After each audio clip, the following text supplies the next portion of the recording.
What is that boy doing here, Amma? This is an office, not a daycare. Eliza Thompson's voice cracked like a whip, silencing the 25 people in the meeting room. Amma Mensah held Kwame tightly in her arms. The 6-year-old boy, frail and wheezing from an asthma attack, had a pale face from a sleepless night in the hospital. "I'm sorry, Ms. Eliza." Amma kept her voice as calm as she could, though her hands trembled slightly. "The babysitter canceled at the last minute. But today is the presentation for the Acheum project. I've been the lead preparer for the past 4 months." Eliza strode into the center of the room, her high heels clicking sharply against the tiled floor. At 44, Eliza was the only foreign executive at McCullough Consulting, someone who had never faced adversity and certainly never understood the hardship of being a single black mother. Company policy is very clear. No exceptions. You are fired. Effective immediately.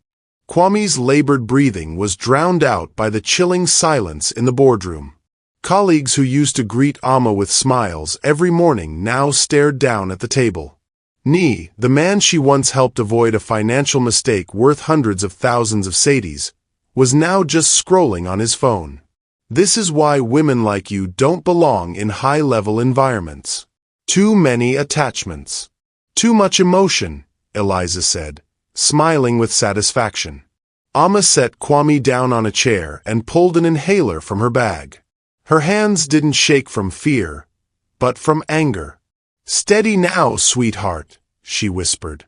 "Deep breath, in and out." Some eyes were sympathetic.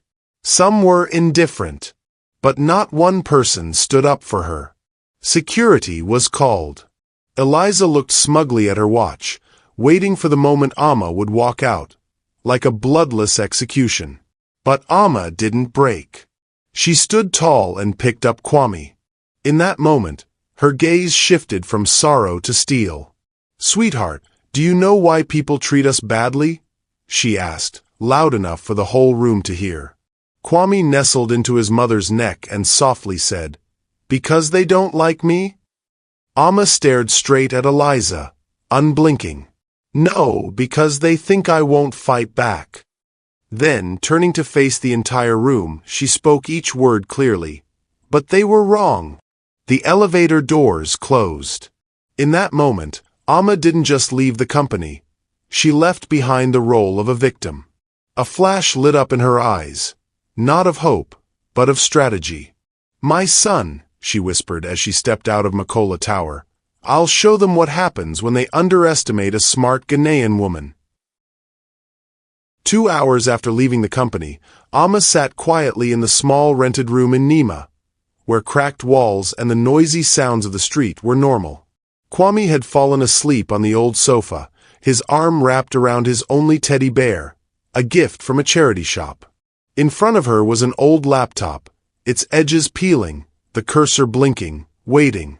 Amma reopened her LinkedIn, and like a slap in the face, the video of her dismissal was already there.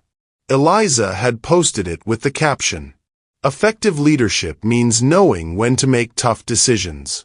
#professionalism, #strong leadership." 423 likes. Dozens of praise-filled comments. Not a single person questioned the child gasping for breath in the video. Not a single mention of Amma's name. She read each comment, wrote down each name, position, company. She wasn't angry, just silently took note. "I'm okay," Kwame mumbled in his sleep. Amma smiled and placed her hand on the keyboard. In her mind, her mother's words echoed, something she had said when Amma was 16, when they had nearly been evicted after losing their jobs. "The rich always leave a trail, and you just have to learn how to follow it." That night, Amma created a new folder on her computer, Eliza Campaign. She began tracing Eliza through social media. A personal Instagram filled with lavish parties in Cape Town, Paris. And mocking remarks about the poor. Everyone has the same 24 hours. An old article revealing Eliza got her position thanks to her father, a company shareholder, not her merit. She checked company records and discovered Eliza had never worked anywhere else besides McCullough Consulting. The next morning, Amma received an email. Kwame's health insurance had been canceled the very day she was fired. A new inhaler cost 1,200 cedis. Amma had only 1,500 in her account. Rent was due in 5 days. She didn't cry. Instead, she picked up her phone and dialed a familiar number she hadn't used in a long time. Kojo. It's Amma. I need your help.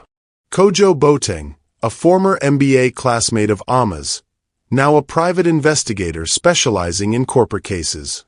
Quiet, sharp, and most importantly, he owed her a big favor. Amma. You're calling at 3 a.m. What's going on?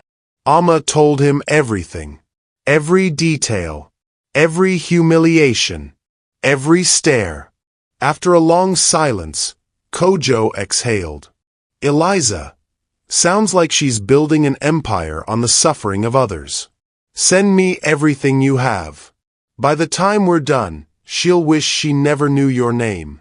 Amma smiled, her first smile in days. Not because she was happy, but because she had just confirmed she was not alone. One day after the early morning phone call, Amma received Kojo's first email. Subject: Guess how many secrets Eliza is still hiding? Inside was a list of 14 former employees Eliza had fired over the past 3 years. Of them, 11 were women, 9 were people of color, and at least 6 were single mothers. The common thread: all were dismissed for poor cultural fit, a vague phrase used to erase accountability. Amma read it without blinking. Immediately, she made a plan to contact each one. Not everyone responded, but the first to call back was Ruth Nyarko, a 35-year-old woman who had worked in the legal department. Amma! Ruth's voice crackled through the phone. I've been waiting for this call for 2 years. Ruth explained. She once took 3 days off to care for her sick mother and was fired the following week for unprofessional behavior. She had filed a lawsuit, but the company offered her a confidentiality agreement with a small settlement. No one knew. No one cared. I still have all the emails, Ruth said. I always believed one day the truth would need to come to light. Next came Abina Sarpong, former head of HR. Amma met her at a small cafe near the Kainchi bus station. Abina walked in, carrying a thick folder. Eliza! She sneered. I knew this day would come sooner or later. She handed Amma printed messages, meeting notes, and memos, all proving that Eliza had set up female employees to create legally justified firings. Amma froze as she read the messages. She just took a sick day? Perfect. Add her to the risk list immediately. That night, in her rented room, Amma created a WhatsApp group named Justice Project Ghana. First member, Ruth. Second member, Abina. And more would follow, those who had once stayed silent, now ready to speak out. Kwame slept soundly in the corner of the room. Amma placed her hand on the newly printed file, her eyes gleaming with a blade-sharp look. Kojo texted, I just accessed Eliza's private storage. You won't believe what I found. A folder of images.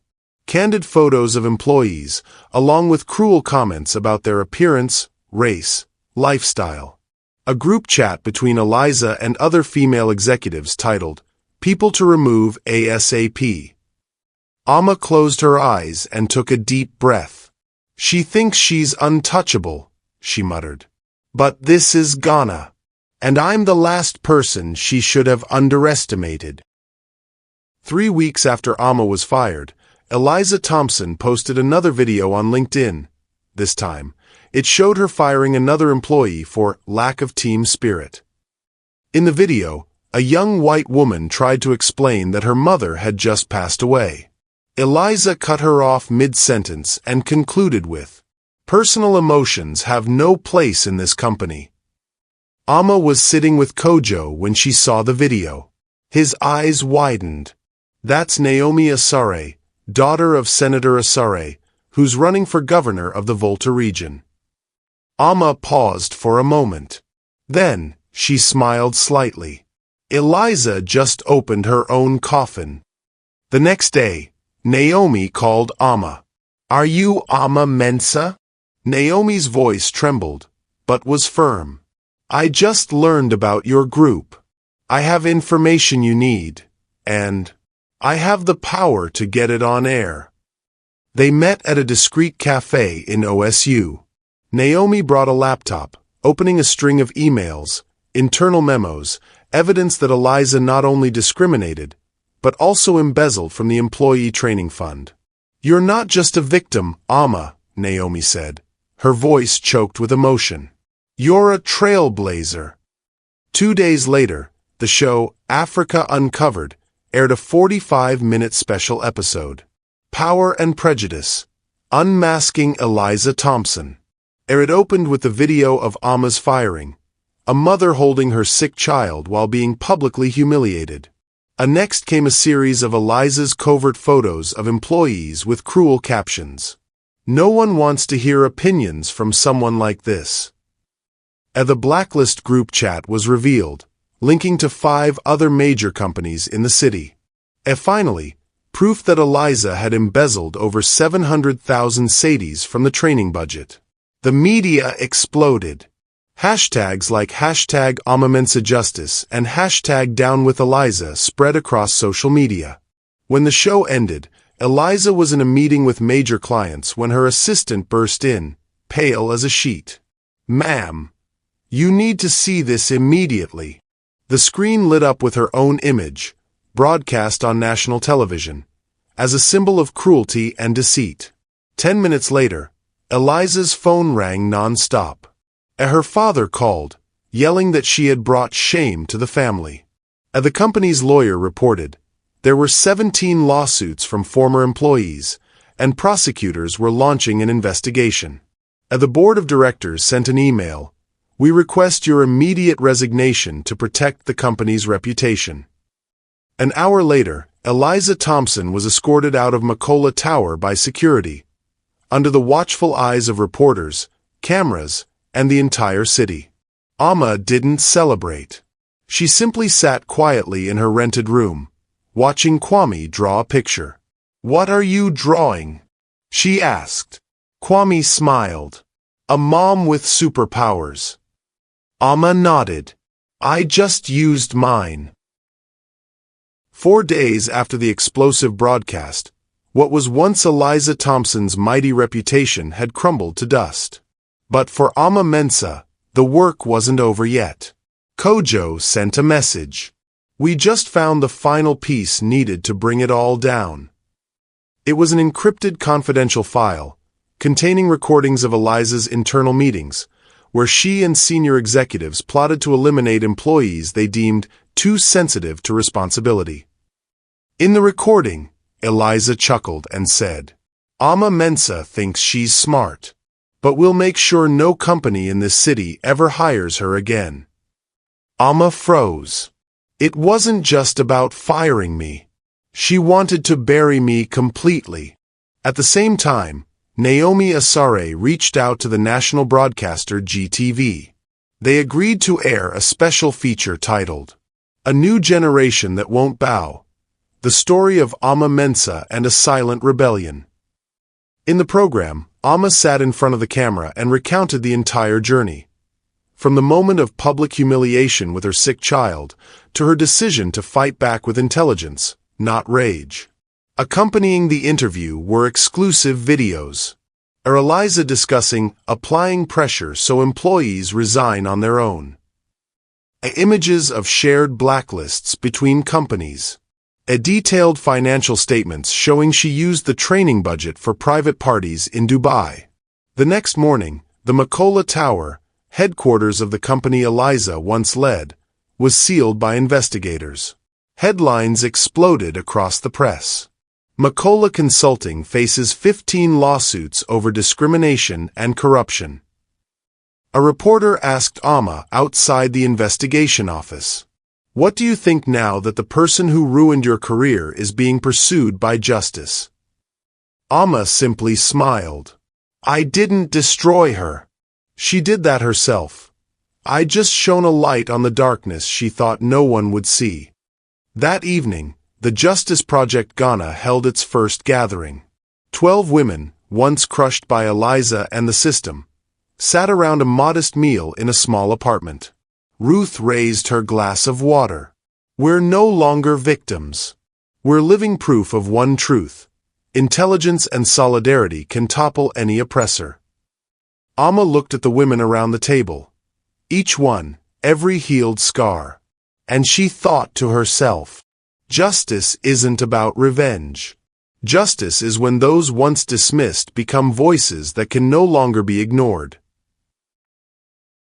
3 months later, the Accra Voice ran a front-page headline.